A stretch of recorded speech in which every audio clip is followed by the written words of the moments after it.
Alors je vais ici parler seulement un peu de la part de Jésus-Christ. Alors nous sommes là pour adorer Dieu. On adore seulement Dieu. Et le Seigneur Jésus lui-même a dit, il n'a dit ça pas à n'importe qui. Il a dit au diable, qui était Lucifer d'abord chargé d'adoration, qui était aussi chargé de l'adoration de Dieu. Il lui rappelle un principe de l'adoration. Il est écrit, le Christ a dit, tu serviras l'Éternel lui seul et tu l'adoreras lui seul. Alléluia. Ça c'est le Christ qui l'a dit. Alors s'il lui-même le dit comme ça, on va obéir et on doit adorer le Dieu lui seul. Alléluia. Ce qui veut dire, si nous adorons le Christ et qu'il n'est pas Dieu, alors nous sommes dans une abomination et c'est un péché. Alors si on doit adorer Jésus, alors il doit être vraiment Dieu. Parce que Dieu peut être adoré lui seul. Alléluia. Dieu ne peut être adoré que lui seul.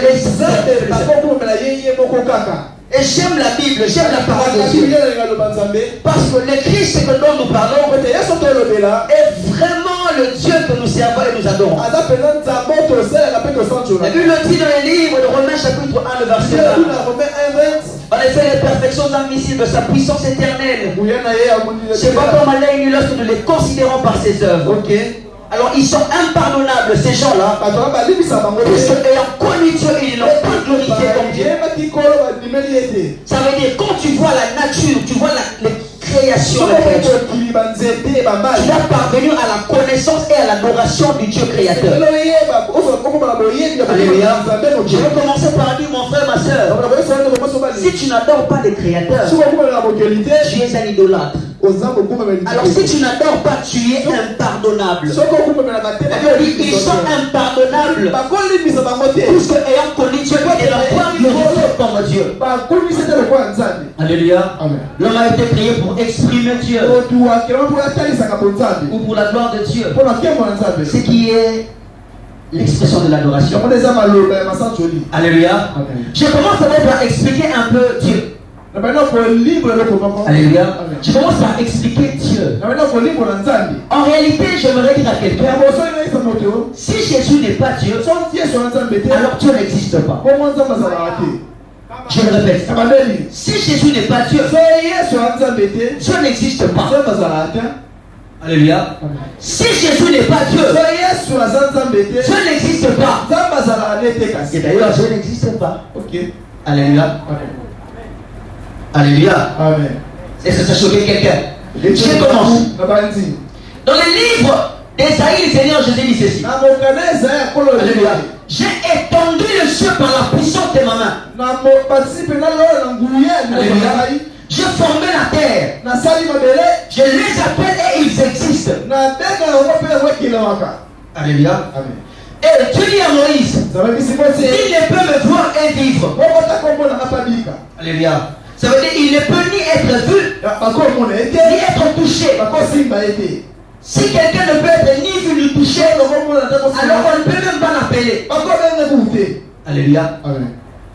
Si Dieu a formé la terre, et qu'il a formé les cieux, ça veut dire qu'il est plus grand que les cieux et la terre. Il est plus élevé que les cieux et la terre. Alors, sa gloire ne peut être vue ni par les hommes, ni par les anges. Il déclare, il habite une lumière impénétrable que même les anges ne peuvent pas pénétrer. Alléluia. Amen. Parce que sa gloire est éternelle. Elle est tellement magnificente, tellement puissante, tellement grand. Ok. Alléluia. Amen. Alors ça veut dire qu'il n'existe pas. Il n'est pas là. Alléluia. Amen. Il n'existe pas. Dans ce cas-là, parce qu'il veut créer la terre, il veut créer les sujets, il veut créer le ciel. La première des choses qu'il doit faire, il doit d'abord commencer par exister. Alléluia. Amen.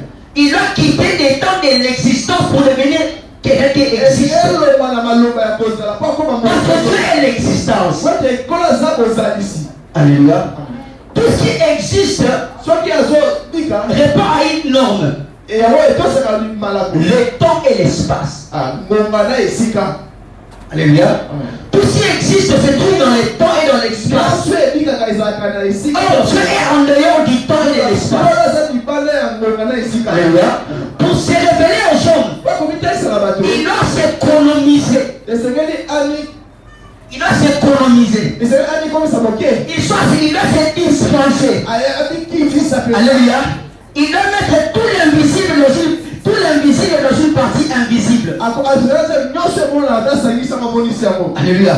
Il doit mettre toute la puissance infinie dans une partie visible et touchable.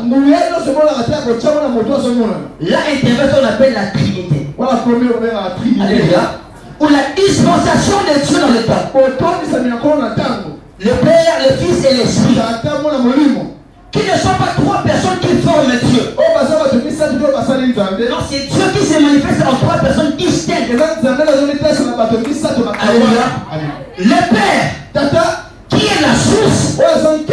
Le Fils, qui est l'expression. Et le Saint-Esprit qui est la transmission. Ça veut dire, si mon Père, je suis l'amour, comment exprimer l'amour? C'est quoi cet amour? La chose que je vais donner pour montrer cet amour, c'est ça qu'on appelle Jésus. Alléluia. Mais la manière dont je vais communiquer les choses s'appelle l'esprit. Alléluia. Il est écrit l'amour du Père, la grâce de notre Seigneur et la communion du Saint-Esprit. On demande la communication du Saint-Esprit. Ça veut dire le Père n'existe pas si Jésus n'est pas là. La seule manière de faire exister le Père, c'est le Christ. Pourquoi? Parce que le Père n'a pas d'image. Il n'a pas de voix. Quand nous parlons en langue de Dieu, alors s'il te parlait en langue, est-ce que tu dois écouter? Ça va faire trembler les montagnes. S'il te parle, est-ce que tu vas écouter? Il doit prendre une forme compréhensible, mais qui contient toute sa puissance et sa grandeur. Alléluia. Il doit s'investir dans les quelqu'un. C'est pourquoi le Christ dit, je suis sorti du Père. Ça veut dire, j'ai été manifesté par les Pères pour les manifester. Alléluia. Même les anges n'ont pas vu le Père. Alléluia. Même les démons n'ont pas vu le Père. Même Satan n'a pas vu le Père. Le Père n'a pas d'image. L'image du Père, c'est Jésus. Alléluia. L'image du Père, c'est Jésus. Le Père ne sait pas, il ne parle pas. Sa seule manière de parler, c'est de se faire une parole. Et la parole du Père, c'est Jésus. Ainsi, le Père qui était incompréhensible est devenu compréhensible grâce à Jésus. Ainsi, le Père invisible est devenu visible grâce à Jésus. Ainsi, le Père impalpable est devenu palpable grâce à Jésus. J'aimerais dire à quelqu'un, si Jésus n'est pas Dieu, alors Dieu n'existe pas. Alléluia. Jésus-Christ est le seul moyen d'adorer Dieu et le contacter. Qui a connu Dieu? Qui a vu le Dieu? Nul n'a vu le Père. Nul n'a vu le Père. Nul n'a vu le Père. Nul n'a vu le Père. Nul n'a vu le Père. Ni principauté, ni domination, ni autorité. Nul n'a vu le Père. Si ce n'est celui qui est mort. Alléluia. Si Jésus n'est pas là, alors Dieu n'existe pas. Il n'y a pas d'église sans Jésus. Il n'y a pas d'église sans Jésus. Alléluia. Dieu devait être manifesté. Ainsi il devait être palpable, il est venu palpable. une question se pose. Si Jésus est Dieu,